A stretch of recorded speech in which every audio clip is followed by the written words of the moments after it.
Abra sua Bíblia em Salmos 127. Salmos 127. Lindo, lindo, lindo és.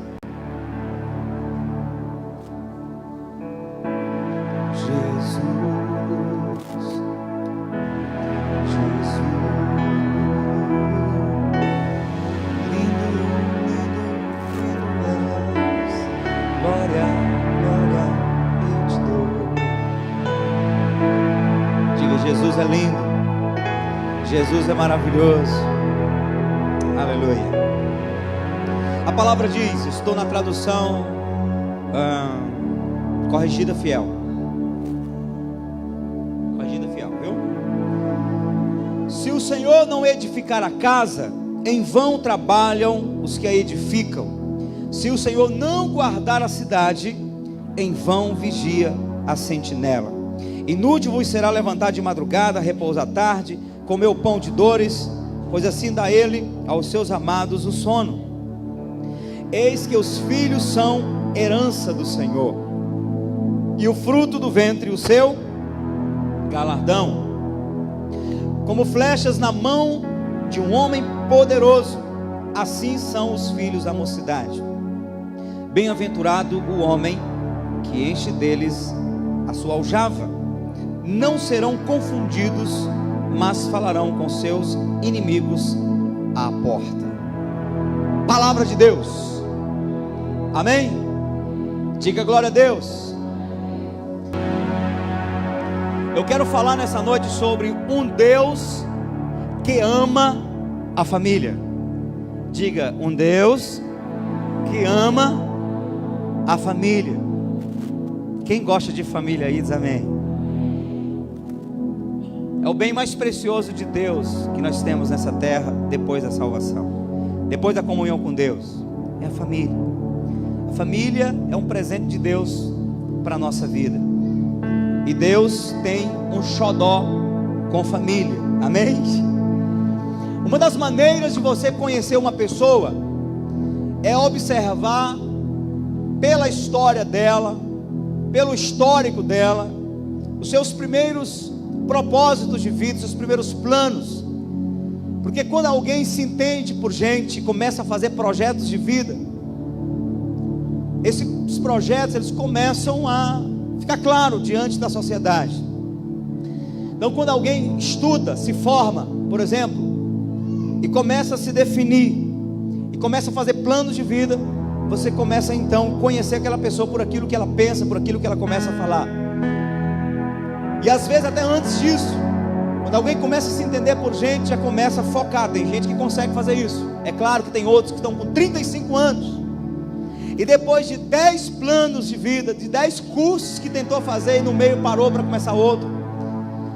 E a esposa já vive 10 anos com ele, e ainda não sabe o que ele pensa da vida, o que ele quer, porque é um voador. Eu sei que tem gente dessa maneira.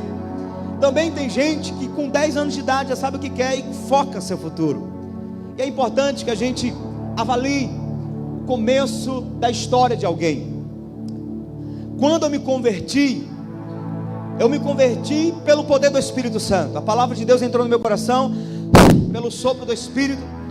E quando eu entrei numa igreja evangélica e decidi ficar nessa igreja servindo a Deus, no início já ficou claro para todos, para o meu pastor, para a minha esposa, para os meus amigos da igreja, que eu acreditava em avivamento. Me deram vários livros para ler. Sabe quais foram os livros que realmente eu senti prazer em ler? Os livros que falavam de avivamento, os livros que falavam de oração, batismo com o Espírito Santo, expulsar demônio, libertar os enfermos, libertar os cativos e oprimidos. Então eu comecei a selecionar aquilo que eu iria ler, pelo desejo do meu coração. E as primeiras pregações, a primeira pregação que eu fiz de verdade, porque a primeira que eu fiz não prestou, não valeu, não lembro nenhum tema, porque ela foi só uma correção de Deus. Eu me converti, aí eu já queria ser pregador, aí eu decorei toda a pregação, e eu vim tão petulante para cima do púlpito, que eu disse para Deus: essa aqui é a pregação, quando eu terminar de pregar, todo mundo vai dizer, é o maior e melhor pregador, é o pregador do século 21. Aí eu subi para cima, com o caderno aberto, e já tinha decorado a pregação. E eu tentei falar, uns 30 minutos, não saiu coisa com coisa. A líder de jovem na época, eu era co-líder dela, quase que tomou o microfone para não ver o desastre acontecer. Essa pregação para mim não valeu, foi uma correção de Deus para baixar a bola, para mostrar que eu dependia dele em todo o tempo. Mas quando eu preguei de verdade mesmo, a primeira pregação que eu considero que foi a minha primeira pregação na igreja, foi num culto de oração. E eu tinha saído do retiro, tinha terminado o retiro de carnaval, estava pegando fogo. E aí o pastor chegou cansado e tal, mas tinha culto de oração e ele disse: vai lá, prega no culto. Aí eu fui.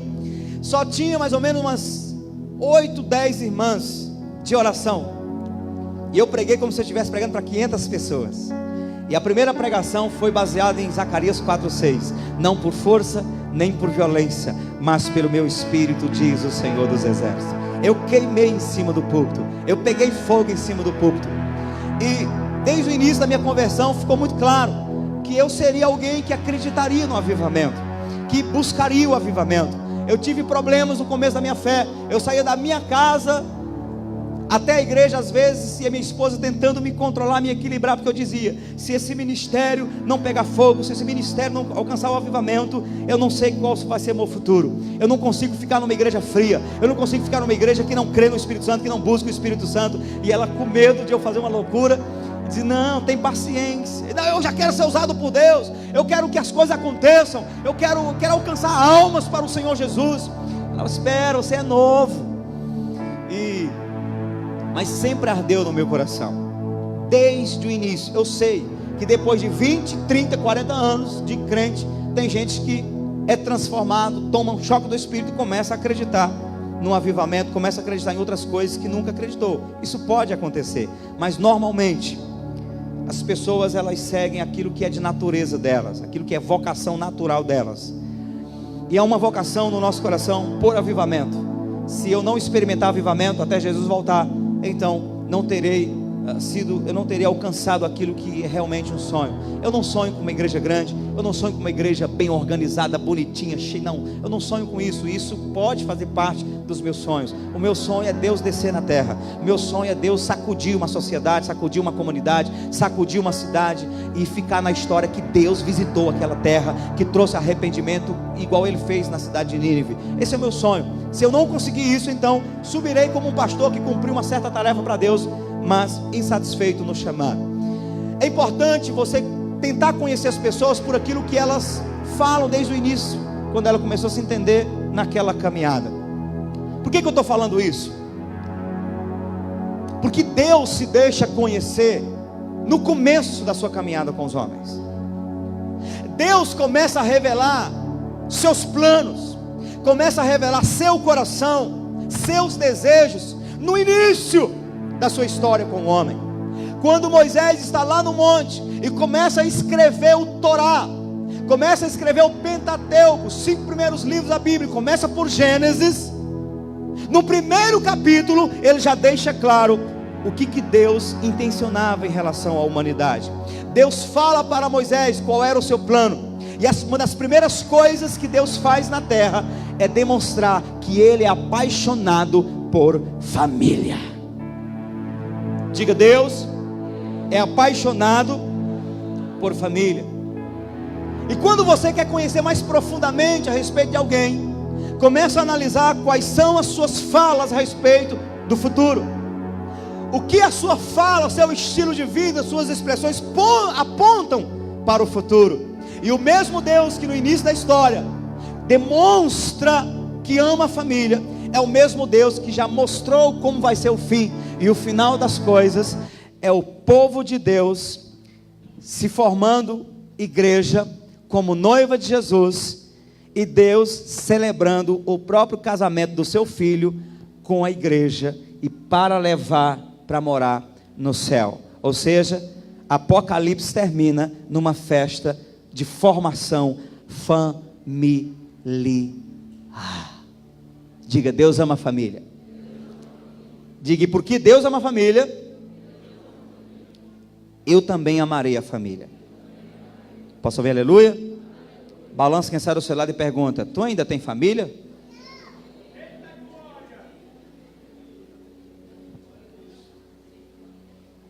Feliz aqueles que ainda têm um pai, uma mãe, para poder expressar amor. Quantas pessoas não expressaram amor para os pais, e hoje tentam recuperar o passado, indo entregar flores, no dia de finado lá no cemitério.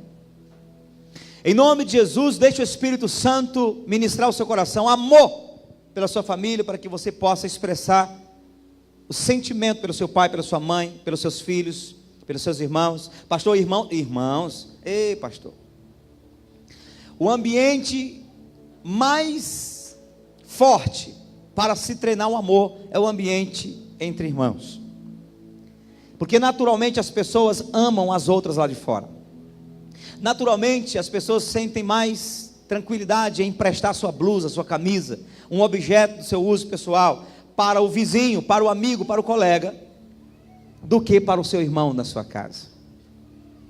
Quantas pessoas estão aqui nessa noite e já negaram várias vezes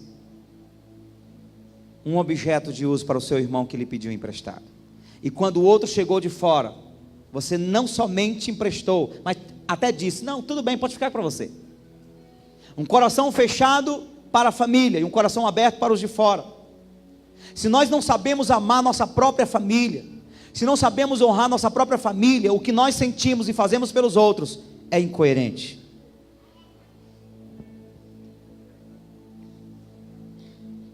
Porque o amor pela família está na veia de cada pessoa, porque foi Deus que colocou. Se nós não amamos e não expressamos amor pelos nossos familiares, estamos negando uma vocação de Deus. Então, quando Deus é apresentado na história, Ele começa falando de família, e em Gênesis, eu vou ler alguns versículos, se você puder acompanhar, acompanhe, se não, anote, e tem o telão aqui também. Em Gênesis capítulo 1, versículo 26 a 28, diz assim: e disse Deus, façamos o homem. Deus disse, façamos o homem. Essa palavra, essa expressão façamos, deixa claro que Deus não fez sozinho. Ele fez em concordância com alguém mais.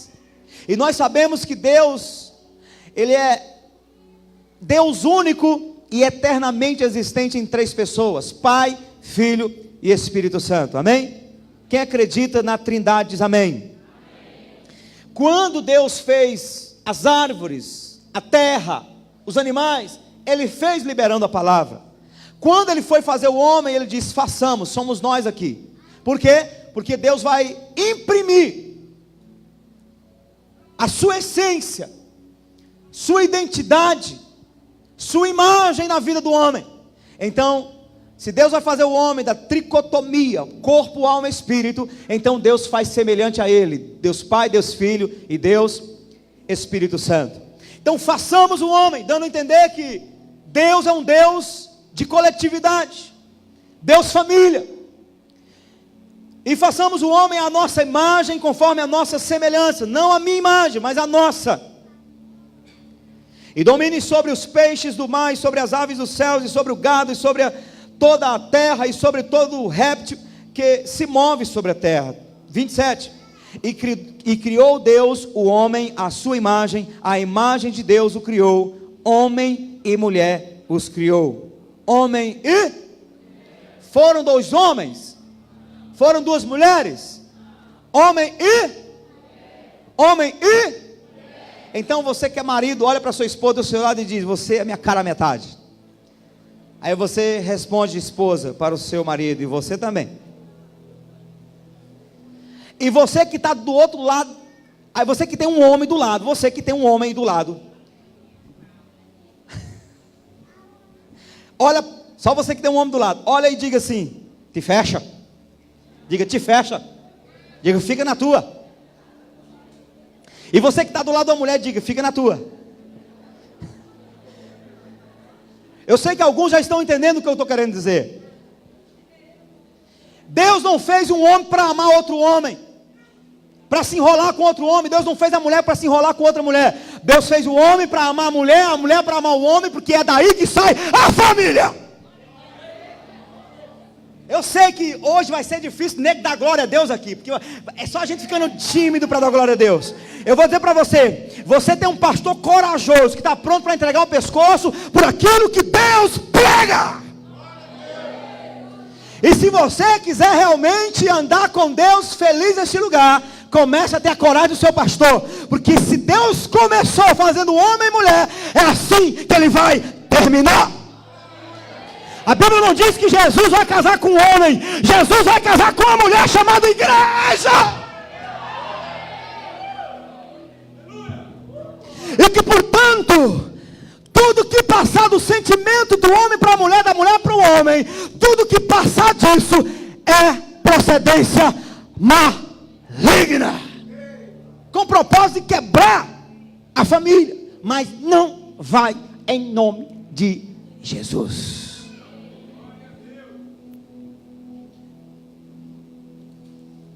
E eu quero andar um pouco na palavra para mostrar para você o quanto Deus valoriza a família, o quanto Deus deixa claro. Existem expressões que nos deixam muito claro do quanto Deus ama a família. Em Efésios capítulo 3, versículo 14 e 15 diz assim: por causa disto, me ponho de joelhos. Quem está falando é o apóstolo Paulo. Me ponho de joelhos perante o Pai de nosso Senhor Jesus Cristo, do qual toda a família, nos céus e na terra, toma o nome. Quem diz amém? Tem muita gente que está aqui nessa noite, que sempre acreditou que existe famílias na terra, mas não sabia ainda que existe família no céu. O apóstolo Paulo diz: eu me coloco de joelho, diante do qual toma o nome todas as famílias. Primeiro aonde? Primeiro aonde? Efésios 3, 14, 15 agora. Do qual toda a família nos céus, diga, família nos céus. Pastor, que negócio é esse? No céu tem famílias. Deus trabalha nos céus com famílias. A Bíblia está dizendo que os céus são cheios de famílias. E se você não gosta de família, você vai para o inferno, porque no céu é lugar de famílias. Não entra no céu quem não gosta de família, quem não ama a família. E detalhe, a família no padrão que Deus criou. A Bíblia diz: do qual toda família nos céus e na terra toma o nome. Gálatas capítulo 4, versículo 6 diz: e porque sois filhos, diga comigo, filhos, diga filhos, e porque sois filhos, Deus enviou aos vossos corações o Espírito de seu Filho, que clama, Abba, Pai. O Espírito Santo foi derramado em nossos corações para nos capacitar a nos relacionar com Deus na perspectiva de filhos e pai. Pai e filhos. E não é filhos dentro da formalidade, filhos que conquistam intimidade, porque a Bíblia diz que o Espírito Santo nos leva a chamar a Deus de Abba Pai. Abba Pai no grego é uma expressão para paizinho querido. Tem algum baiano aí? Se tiver algum baiano aqui, levante a mão. Rapaz, é tão fraco, não estamos conquistando nem os baianos que são aqui em Teresina. O baiano diria assim, ó: ô painho, painho. A pessoa, o cara vai entrar na oração para conversar com Deus. Primeira coisa que ele faz é: painho, painho, eu estou aqui, painho está ruim, painho. A conta está fácil, não, painho. Ajuda aí, painho. Espírito Santo nos leva a nos relacionar com Deus. E o pecado vai destruir essa relação da gente com Deus. Todas as vezes que nos envolvemos com o pecado, a nossa vida de oração fica formal. A gente se sente na necessidade de usar formalidades para falar com Deus, porque a gente se sente distante de Deus. Quando a gente está perdoado, se sente tranquilos, se sente, sabe, na intimidade, então a gente usa palavras do dia a dia, palavras carinhosas com Deus. Eu não sei se você sente isso. Eu sinto. Quanto mais íntimo de Deus, mais à vontade eu fico para usar palavras carinhosas do dia a dia. Porque eu sei que meu pai está perto de mim e ele me entende. Estou nem aí para os anjos dizer: ele é irreverente, Deus. Ó Senhor, ele é irreverente, olha como é que ele está orando, sem camisa. Você já orou sem camisa? Pastor, eu oro até de cuecão. Você já orou no banheiro tomando banho?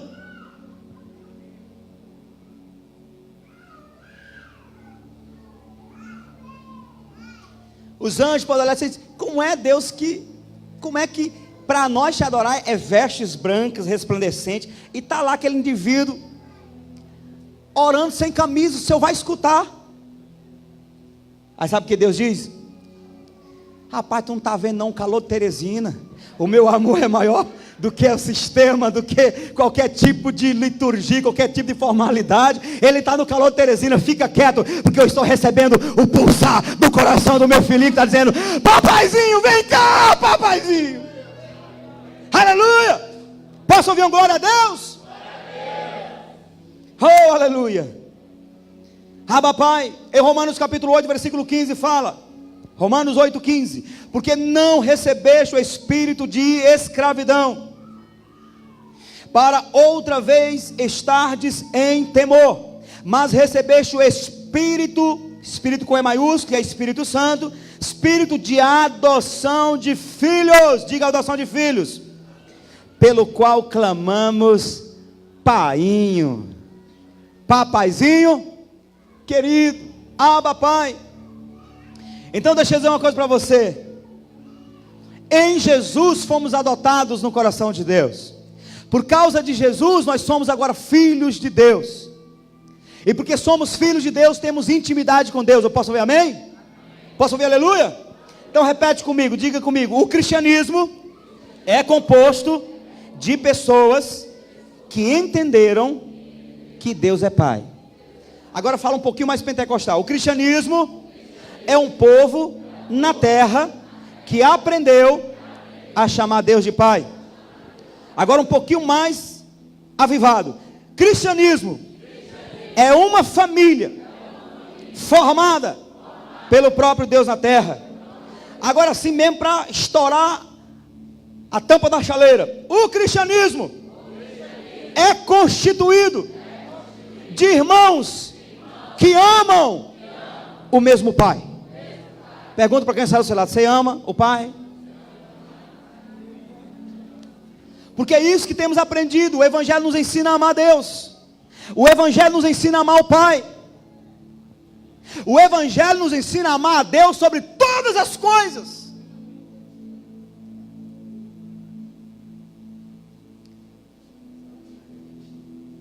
O Evangelho nos ensina a romper barreiras por causa de Deus. Eu sei que existem muitos ambientes maravilhosos. Eu conheço pastores abençoados na cidade, ambientes maravilhosos. Nós não temos a pretensão de achar que somos um ambiente mais abençoado. Somos um dos ambientes abençoados de Teresina, amém? Mas eu já vi pessoas, por exemplo, eu quero destacar algo aqui e honrar algumas pessoas que por causa de Deus, não é por causa do pastor, não é por causa da família pastoral, não é por causa do nome da igreja, não é por causa do louvor da igreja, é por causa de Deus, porque sente Deus aqui. Pessoas que atravessam Teresina inteira. Deixa eu citar aqui alguns nomes. A Prisla vem lá do Vamos Ver o Sol, Porto Alegre. É mais longe ainda do Vamos Ver o Sol.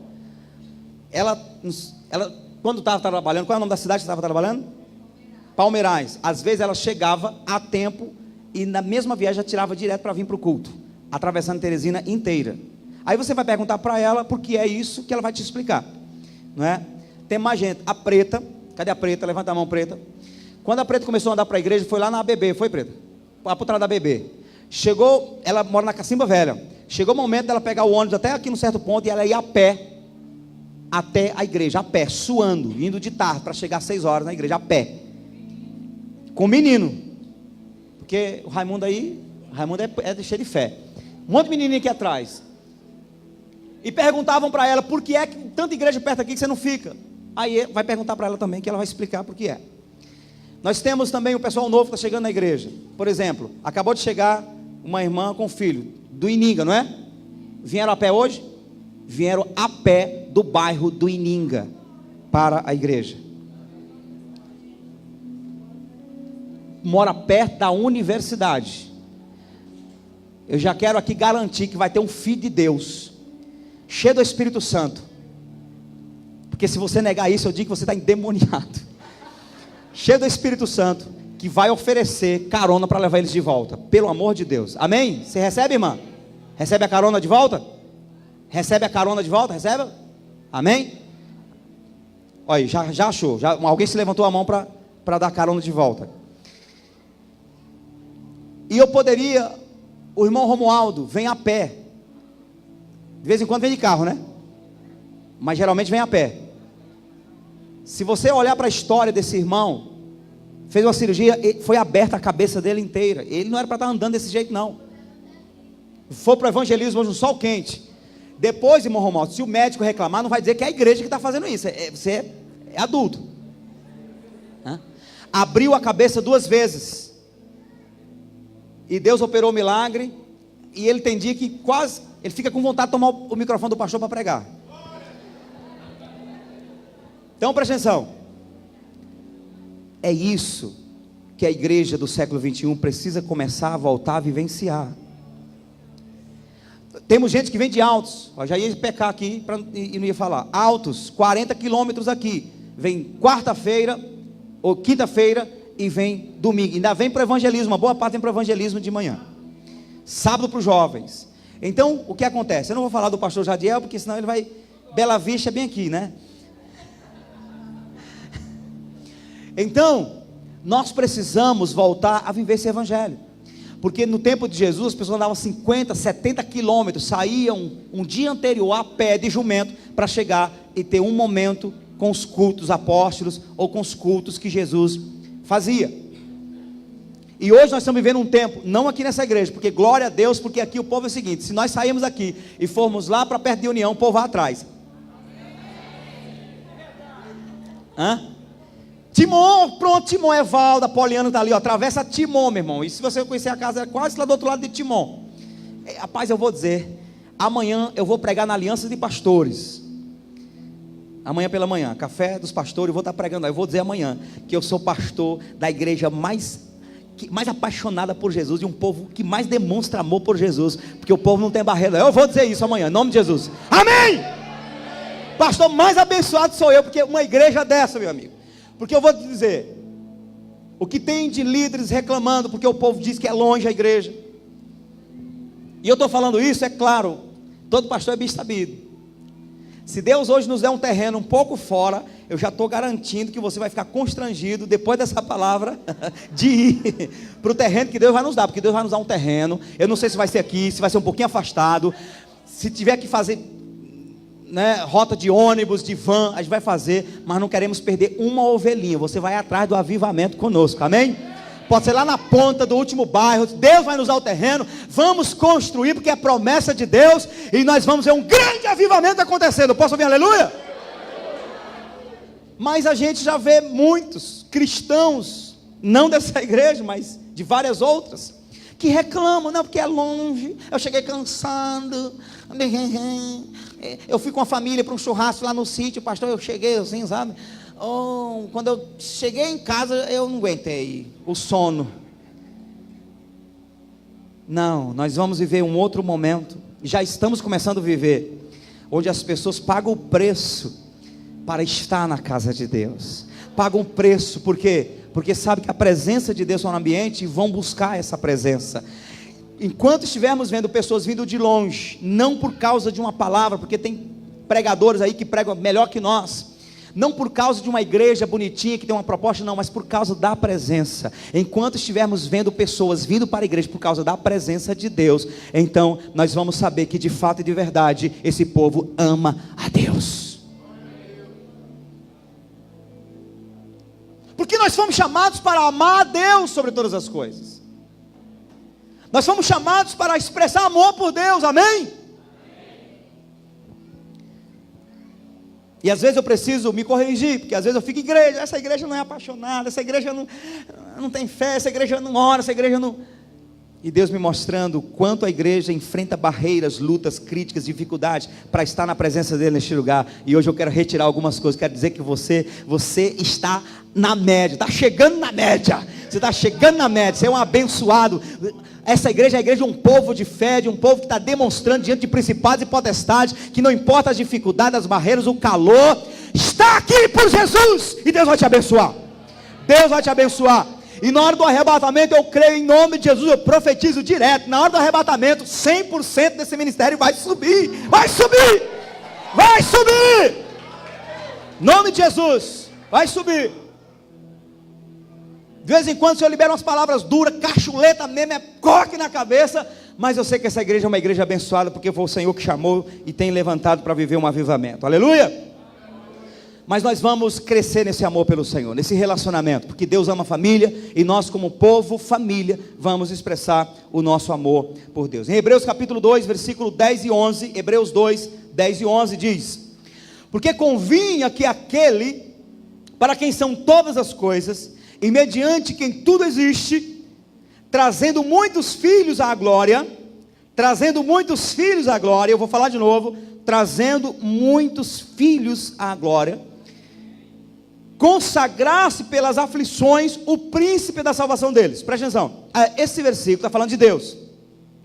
Deus que desde o início tinha um propósito de trazer muitos filhos à glória, à presença dele. Agora o versículo 11 diz assim: porque assim como o que santifica, como os que são santificados, são todos de um, por cuja causa não se envergonha de lhe chamar irmãos. Preste atenção. O versículo 11: porque assim o que santifica,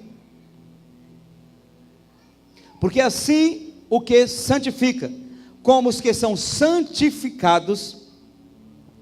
Quem é que santifica?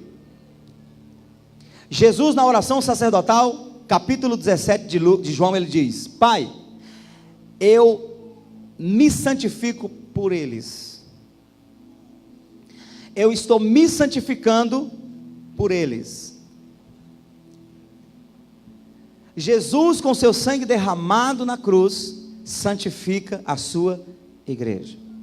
Capítulo 5 de Efésios diz que ele ainda está purificando a igreja pela lavagem da água, pela palavra, com o propósito de apresentá-la para ele mesmo, para si mesmo, como uma noiva ataviada, sem mácula, sem ruga e sem defeito algum. Jesus santifica a igreja. A Bíblia está dizendo aqui: porque assim o que santifica, Jesus santifica, como os que são santificados, igreja. Quem são santificados? Diga igreja. Diga eu. São todos de um. Tanto Jesus quanto a igreja pertencem a um. Quem é esse um? Deus o Pai. Diga Deus. Aí vai dizer que Jesus, por causa disso, Jesus não se envergonha de nos chamar irmãos.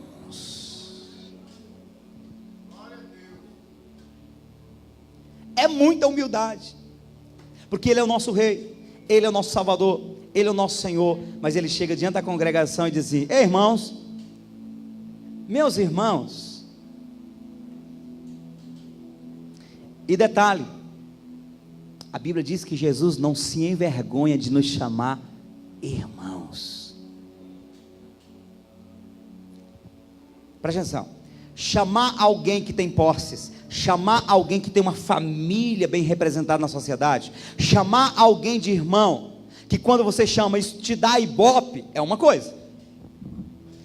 Quem não queria sair na foto dizendo: Neymar é o meu amigo, Ronaldinho, apesar de é meu amigo?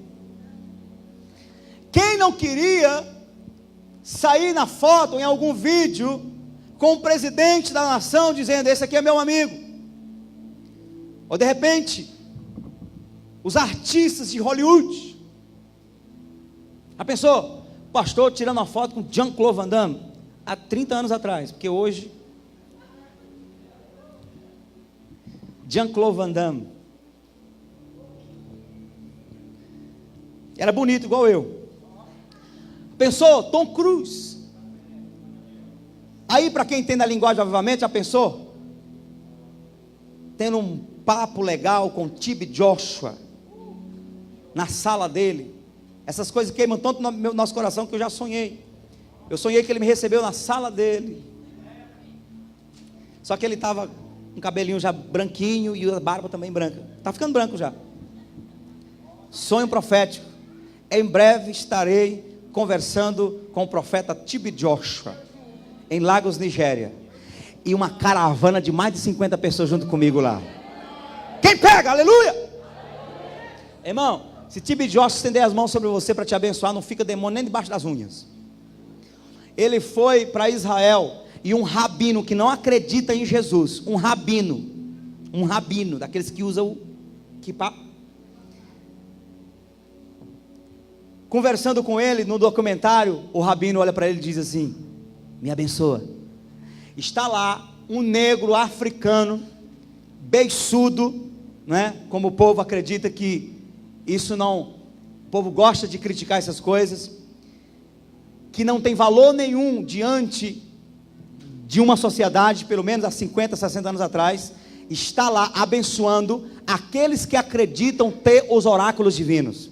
Porque o judeu, para o judeu, ninguém vale nada. Para o judeu, ninguém tem Deus. Para o judeu, só eles têm comunhão com Deus.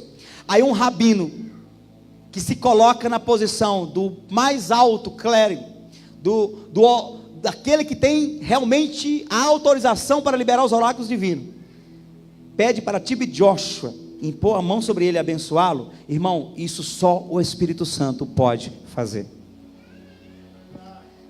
Só o Espírito Santo pode fazer. Quem é TB Joshua? Nem estudou, nem falar direito sabe. Um homem simples, mas ele viu Jesus. Ele teve um encontro com Jesus. Passou 10 dias tendo um encontro com o Senhor Jesus. Hoje, está entre os 10 homens mais famosos do mundo pela TV que Deus deu para ele. E já tentou vir para o Brasil 2 vezes, não conseguiu, mas vai chegar nessa nação em nome de Jesus. Nós vamos até de jegue, a motor. Nós vamos lá visitar a cruzada. Ele veio para o Peru, mudou a situação do lugar onde ele veio. Veio para a República Dominicana. Aí a mídia, como tem lugares como o Brasil, que a mídia se levanta contra o povo de Deus, levanta contra os profetas, a mídia se levantou falando que TB Joshua era um falso profeta. Aí os pastores foram para a televisão para defendê-lo. Sabe o que eles foram falar? Eles foram trazer dados. TB Joshua gastou mais de 2 milhões de dólares para o investimento dele. E esses 2 milhões foram investidos em quê? Em todo o custo das cruzadas que aconteceram, todas as despesas da equipe dele. E ele deu 30 mil dólares para uma equipe de dança, deu mais 20 mil dólares para outra equipe que trabalhava. Ele investe na nação para onde ele vai. Ele não arranca R$1 do bolso, ele investe, ele deixa a nação abençoada financeiramente e espiritualmente. Só Deus pode fazer isso. Claro que ele tem os mantenedores que ajudam ele nisso. Já tentou 2 vezes vir para o Brasil, e o diabo lutando para não deixar esse homem entrar. Ele vai entrar para abençoar a nossa nação brasileira em nome de Jesus. Quase que ele vem em São Paulo e Rio Grande do Sul. Nós vamos nem sair de jegue. Eu vi um vídeo aí com, no mínimo tinha uns 300 jegues naquele vídeo. Quer saber onde é que estão aqueles jegues? Pega cada um, bota aí, bota a cachorrinha aqui pendurada. Sabe o que é cachorro? Aquela trouxinha que a gente bota com beiju, com frito. E a gente, vamos atrás da unção do Espírito Santo. Amém? Porque o nosso Deus, Ele usa os improváveis. Ele usa pessoas que você nem imagina. Ele vai usar você, vai usar alguém da sua família, aquela ovelha negra, aquela pessoa que todo mundo diz: isso aqui veio para manchar a família. Deus vai usar para purificar a família. Deus vai usar a sua vida para guinar a sua família, para levantar e prosperar a sua família, no nome do Senhor Jesus. Eu posso ouvir um glória a Deus? Jesus é teu irmão. Quantos de nós, quantos das nossas famílias, o irmão mais velho teve vergonha de dizer que o irmão mais novo era irmão dele? Ele fica quieto, nem fala que é meu irmão, nem fale.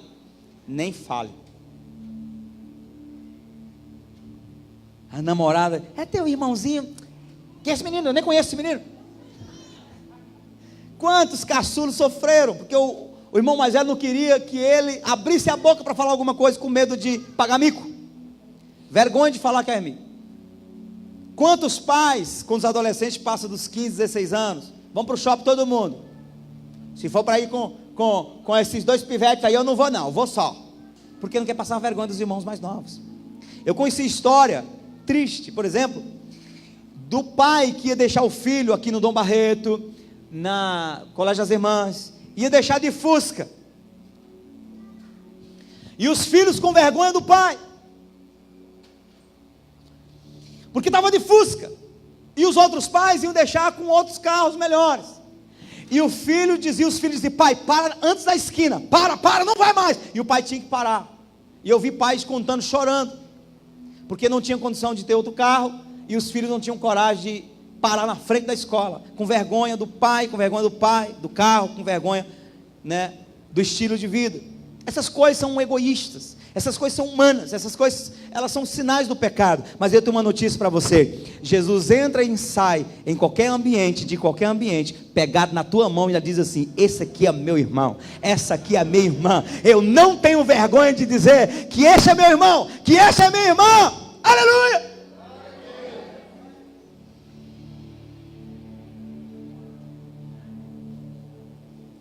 E eu tenho uma notícia para você.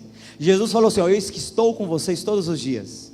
Estou à porta e bato. Se alguém ouvir a minha voz, abrir a porta, eu entrarei em sua casa, que serei com ele comigo. Então está falando de relacionamento. Aonde você entra, Jesus entra com você. Entrou no ambiente chique, não esqueça dele. Preste atenção como você vai tratar os garçons, porque Jesus está do teu lado. Entrou no ambiente simples, ele também entra com você. Entrou na casa do barão, ele entra. Entrou na casa que não tem nem ferrolho na porta, ele entra também. Não pense que porque você não tem um carro, Jesus não vai com você.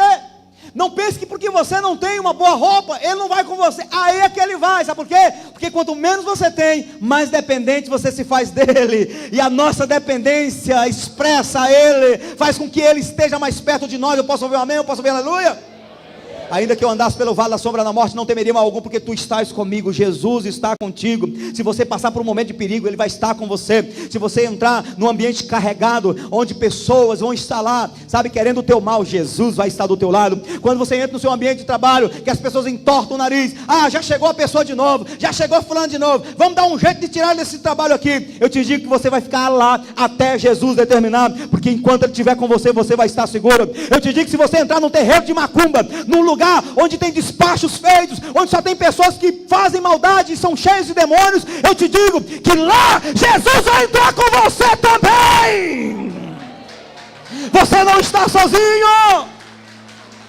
Jesus não te abandona.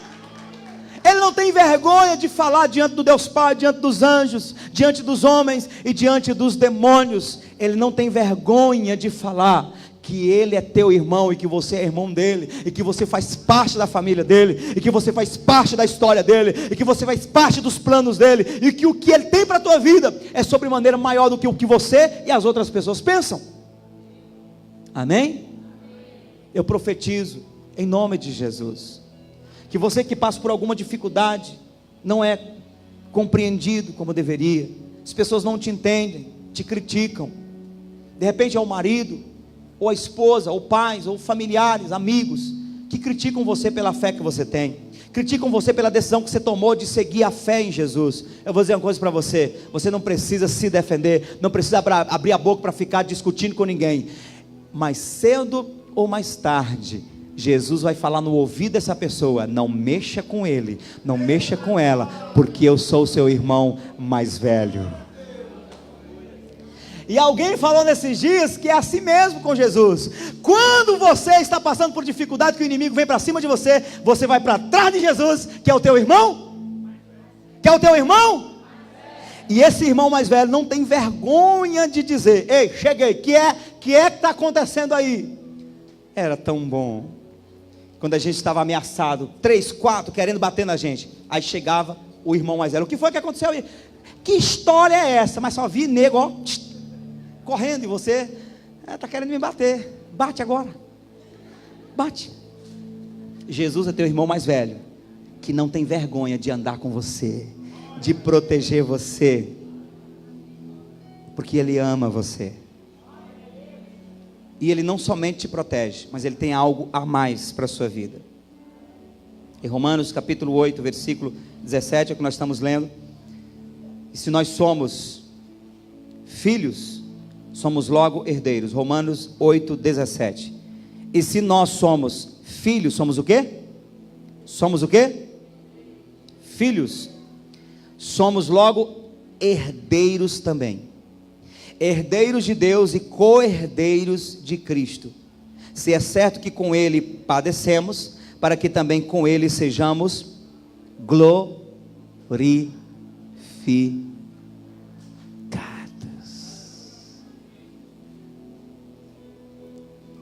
Eu sei que por causa da teologia que nós crescemos ouvindo, por causa de muita coisa errada, que simplicidade, sofrimento, escassez são sinônimos de espiritualidade, de santidade, uma mentira do diabo. Por causa desses ensinamentos que recebemos desde quando éramos crianças, temos alguma dificuldade de acreditar na glória que está por vir. Tem muita gente que tem dificuldade de acreditar que vai se assentar com Jesus no trono. Tem muita gente que tem dificuldade de acreditar que vai ter grandes galardões no céu, porque foi ensinado que riqueza é pecado, que ter as coisas é pecado. A Bíblia está dizendo aqui que tudo que Jesus tem no céu pertence a você e pertence a mim. Novamente, Romanos 8,17. E se nós somos filhos, somos logo herdeiros também. Jesus herda a herança do Pai. Tudo que é do Pai pertence a quem? Diga ao Filho. E a Bíblia está dizendo que somos logo herdeiros também, herdeiros de Deus e co-herdeiros de Jesus Cristo. Se é certo que com Ele padecemos, para que também com Ele sejamos glorificados. Tudo que pertence a Jesus no céu pertence a você. Não perca isso por nada deste mundo. Não abra mão de Jesus. Não abra mão da fé. Não abra mão do reino de Deus. Porque o que está esperando por você é tão tremendo que o apóstolo Paulo diz que as aflições desse tempo presente não são para se comparar com a glória que em nós há de ser revelada. Tem muita gente perdendo essa glória, perdendo a herança celestial por causa de prazeres momentâneos, por causa, sabe, de críticas, e não quer resistir à luta, não quer lutar contra isso. Tem gente que está abrindo mão da fé, abrindo mão do reino de Deus, da herança do Senhor, por causa de coisas simples, de coisas de nenhum valor. Eu digo para você nessa noite, há uma herança para você e para mim, há uma herança para nós esperando no céu. Tudo que pertence a Jesus no céu, não pertencem ao anjo, aos anjos do Senhor, mas pertence a você e pertencem a mim, porque a Bíblia diz que Jesus é o cabeça, e a igreja é o corpo, e tudo que a cabeça desfruta, o corpo também desfruta. Eu posso ouvir um glória a Deus? O nosso relacionamento com Deus deve restaurar dentro de nós essa consciência de filhos. Pois antes éramos escravos, mas agora somos filhos. E Jesus falou que o escravo não fica para sempre em casa, mas o filho fica. E se você é filho de Deus, há uma herança eterna para você. Você vai ficar para sempre na casa do Pai. Não vai ocorrer o risco nunca mais de você ser expulso de lá, porque o filho fica para sempre. O que são 10 anos? O que são 20 anos? O que são 30 anos, que é provavelmente que ainda vamos viver se Jesus não voltar até lá? O que são 40 anos? Não são nada para se comparar à eternidade. Portanto eu te digo, meu irmão, erga a tua cabeça, sabe, sacode dos teus pés toda a poeira dessa terra, tudo que é pecado, tudo que é mundo, sacode dos seus pés, sacode, se desligue do mundo, porque o que Deus tem para você, não vale a pena perder pelas coisas dessa terra.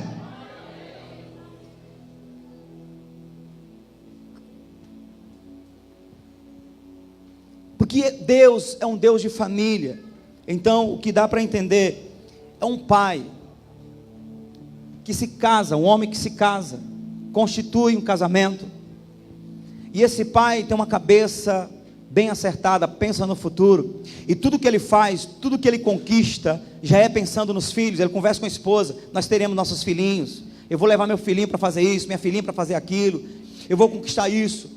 Quando eu terminar minha vida aqui na terra, eu quero deixar pelo menos uma casa para cada um. Eu quero deixar um bom legado. Eu quero colocar meus filhos para estudar, para se desenvolverem. Eu quero ter o prazer de ver os meus netinhos. Ou seja, que dá a entender pela Bíblia que Deus tem esse coração de juntar as coisas, de trazer para perto dele, sabe, de trabalhar mesmo com a família, com o povo unido. É tanto que Jesus fala, por exemplo, da parábola das 100 ovelhas, que quando o pastor tem 100 ovelhas e sai uma, ele deixa as 99 e vai atrás daquela única que saiu, e traz de volta. E quando ele traz de volta, a alegria de ter a ovelha de volta para casa é maior do que ter as 99 já guardadas.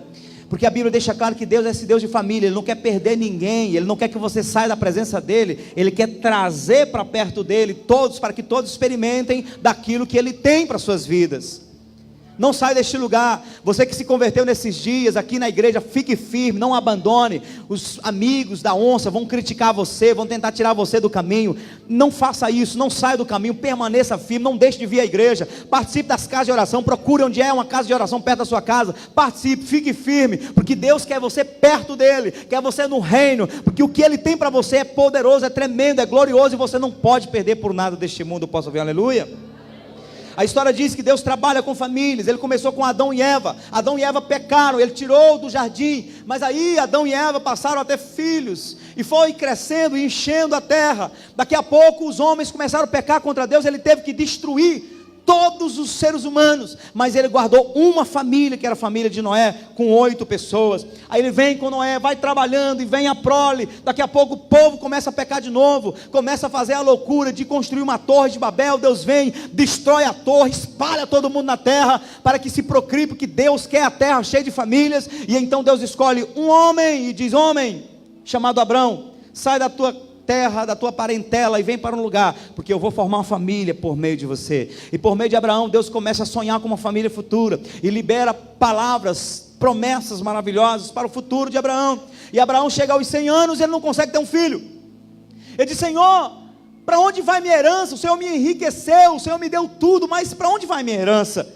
Vai ficar com meu servo Eliezer. E Deus disse: não, eu vou te dar uma herança, eu vou te dar um filho. O nome dele vai ser Isaac. Mas Senhor, já tenho 100 anos, e a minha esposa tem 90, passou-se do tempo. E Deus olha para ele e diz: para mim todas as coisas são possíveis. E um dia Deus manda um anjo, e o anjo chega para Abraão e diz: Abraão, daqui um ano a tua esposa vai ter um filho. E ela escutou lá da tenda, e ela deu uma gargalhada. E o anjo pergunta: por que ela riu? Ela disse: eu não ri, você riu, você não acreditou, mas vai acontecer daqui um ano. E aí, dias depois, Abraão está dormindo, lá para as 3 da manhã, isso digo eu, pensando que todo mundo tem uma vida normal, então acredito que foi assim. Abraão estava dormindo, roncando, porque depois de uma certa idade, 100 anos, imagine, ronca, aquele ronco seco.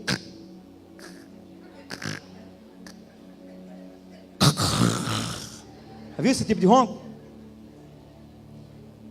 Abraão está roncando, aí Deus manda um anjo, e o anjo pega e leva uma injeção para ele, dá uma injeção de Viacel, Viagra do céu. Por que está baixando a cabeça?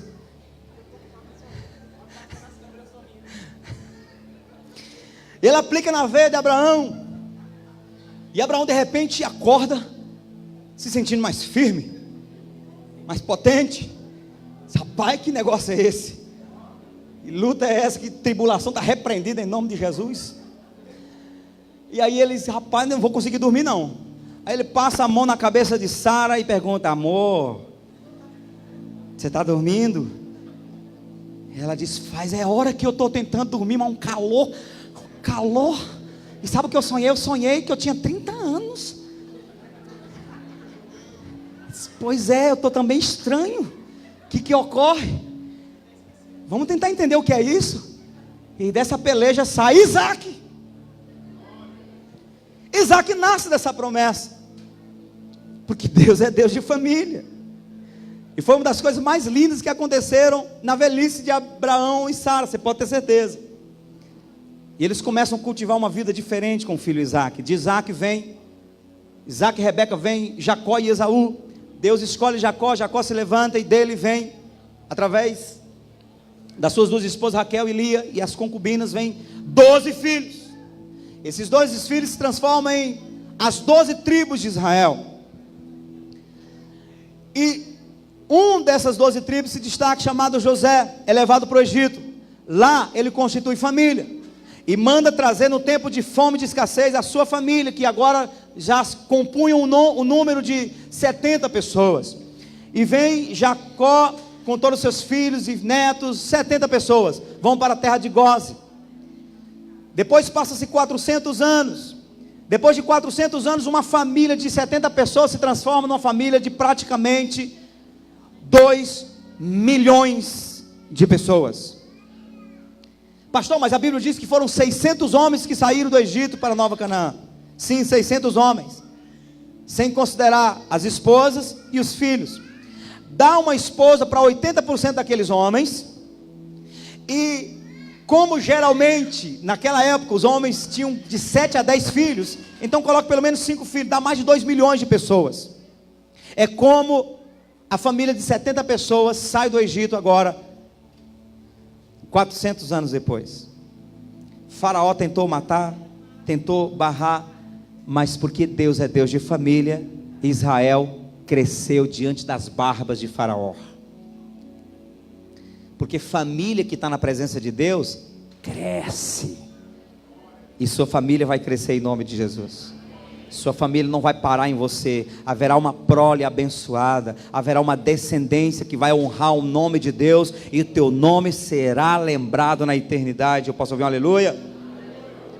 Deus escolheu famílias inteiras para perpetuar a sua bênção na terra. Porém, quando a Bíblia fala de salvação, o que Deus pensa em relação à salvação? Sabe o que Deus pensa? Atos capítulo 16, versículo 31. Atos 16, 31 diz assim: o apóstolo Paulo, quando estava preso e é solto, porque o terremoto veio, o anjo libertou eles. Aí o carcereiro do cárcere começa a questionar: o que eu tenho que fazer para me ser salvo? E aí o apóstolo Paulo disse, e eles disseram: crê no Senhor Jesus Cristo e será salvo tu e a tua casa.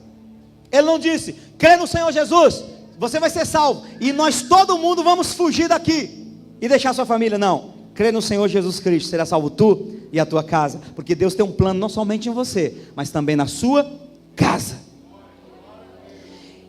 Ele pregava uma palavra do Senhor, e a todos os que estavam em sua casa. Ele entrou na casa e começou a pregar, e tomando-os ele consigo, naquela mesma hora da noite, lavou-lhes os vergões, e logo foi batizado ele e todos os seus. O apóstolo Paulo foi preso, foi liberto da cadeia, ganhou essa alma, ganhou a casa dele. O carcereiro limpou as costas dele, colocou água com sal. É o que acontecia com você quando teu pai batia, teu irmão ia lá com aguinha de sal para...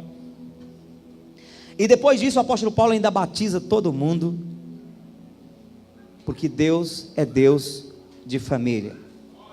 A grande luta do diabo, a grande luta que o diabo milita na terra hoje, é para a desconstrução da família. Por quê? Porque o diabo sabe que uma família ajustada é a grande barreira para ele destruir a sociedade. O diabo quer destruir a sociedade, e ele destrói a sociedade como? Desconstruindo a família, fazendo as pessoas perder o valor pelo casamento, fazendo os pais não ter mais valor pelos filhos, de tal maneira que existem leis para serem aprovadas, para não mais aprisionar, prender, punir o pedófilo. Se a criança tem 12 anos de idade, já não é mais criança. Interessante que tem 17 anos, não pode ser preso, responsabilizando o adolescente pelos seus atos, não pode ser preso. Mas a lei que estão tentando aprovar diz que se a criança tiver 12 anos, já não é mais criança, já sabe o que quer, então não é mais pedofilia. O diabo está fazendo de tudo para destruir as nossas crianças, com ideologia de gênero, destruir as nossas crianças, ensinando, fazendo os pais não mais ter princípios morais, entregando os filhos à pedofilia, entregando os filhos, sabe, à mercê do mundo, que ensina que tudo bem, não tem problema, não precisa mais casar, divórcio é uma coisa normal, você não precisa mais ter valor pelo casamento, porque casamento é coisa do passado, de maneira que também você não precisa escolher um par do sexo oposto para casar, você pode casar com uma pessoa do mesmo sexo, e está uma várzea na nossa sociedade, vômito do inferno, o diabo querendo destruir a sociedade, e para ele destruir a sociedade, ele tem que mexer nas famílias, ele tem que desconstruir a família, porque a família hoje é a barreira para o diabo não destruir a sociedade. Agora, se Deus é Deus de família, Ele vai continuar protegendo a família e a sociedade, e o diabo vai perder em nome de Jesus. Eu posso ouvir amém? Amém. Eu posso ouvir um glória a Deus? Amém. Salmos 127, eu vou terminar agora, meu bichinho. Se o Senhor não edificar a casa, em vão trabalham os que a edificam. Se o Senhor não guardar a cidade, em vão vigia a sentinela. Esses salmos diz que Deus quer guardar a cidade, a casa, quer guardar a família. Deus é Deus de família, e Ele está deixando claro através desses salmos: você não pode levar a sua família adiante sem a presença de Deus. E agora eu vou começar a pregar. Número 1, Deus é Deus de família. Portanto, quem se levanta contra a família está se levantando contra o próprio Deus. Topa? Se você topa, vai lutar contra o próprio Deus. Número 2, se Deus decidir edificar a tua casa, nada e nem ninguém poderá destruir tua casa, tua família. Se Ele edificar a tua casa, está edificada. Número 3, se Deus entrar na tua casa, seus filhos não serão vergonha para você, e sim motivo de honra. A Bíblia diz que os pais vão encher a aljava de filhos, e quando os inimigos vierem para a porta para envergonhar você, você vai ser honrado pelos seus próprios filhos, porque os filhos são herança do Senhor. Número 4, se Deus entrar na tua casa, Ele mesmo vai suprir todas as tuas necessidades, ou seja, te trará o pão de cada dia, e você não vai sofrer escassez. A Bíblia diz que enquanto os filhos de Deus dormem, Deus lhe traz o pão, acrescenta o pão diário. Posso ouvir amém? Número 5, se Deus entrar em tua família, não haverá mais sensação de inutilidade em tua casa, em tua vida, mas tudo que você colocar as mãos, vai perceber o fluir de Deus. O Salmo diz: inútil vos será levantar cedo, dormir tarde, levantar de madrugada. Quando Deus não está na casa, tudo que você faz é inútil, não flui, não tem resultado. Mas quando Deus está na tua casa, por pouco ou por muito, Deus vai fazer fluir as coisas da sua vida. Tudo que você colocar a mão, vai fluir, vai prosperar, porque Deus está na tua vida. Número 6, preocupa não, vamos até o número 15, só que não. Deus é o maior interessado em entrar em tua casa. Você só precisa clamar. Você só precisa chamá-lo. Clama a mim e responder-te-ei. Buscar-me-eis e me achareis quando me buscardes de todo o vosso coração. Quem quer Deus na sua casa, poderosamente diz amém. Amém. Fique de pé, porque eu já passei 3 minutos do meu combinado com você. Como geralmente a gente tem sempre 20 minutos de tolerância. Apocalipse 3:20. Pastor, será que Deus quer entrar na minha casa? Será que Deus quer entrar na minha família? Apocalipse 3:20. Eis que estou à porta e bato. Se alguém ouvir a minha voz e abrir a porta, eu entrarei em sua casa, com ele cearei e ele comigo. Jesus quer entrar na sua casa agora. Feche seus olhos. Ele quer entrar na sua vida. Ele quer entrar e fazer morada. Ele quer edificar a sua vida. Não importa as crises que virão pela frente, não importa os projetos de lei que vêm lutando contra a família, não importa os vendavais que soprarem contra você e contra mim. Se Deus estiver contigo e comigo, nós seremos guardados. Nós teremos a guarda do Senhor. Nós teremos a proteção divina, porque Deus é Deus de família. E se você concorda com o que Deus concorda com a família, e você quer que Deus edifique a sua família, a sua casa, Ele vai fazê-lo, porque é tudo o que Ele quer, é edificar a sua vida, edificar a sua casa. Senhor, abençoa cada casa aqui agora, abençoa cada família, abençoa cada coração. Eu coloco diante do Senhor cada família neste lugar representada, cada coração, cada pai, cada mãe, cada marido, cada mulher, eu coloco diante do Senhor. E eu sei que os céus estão abertos agora pelas famílias.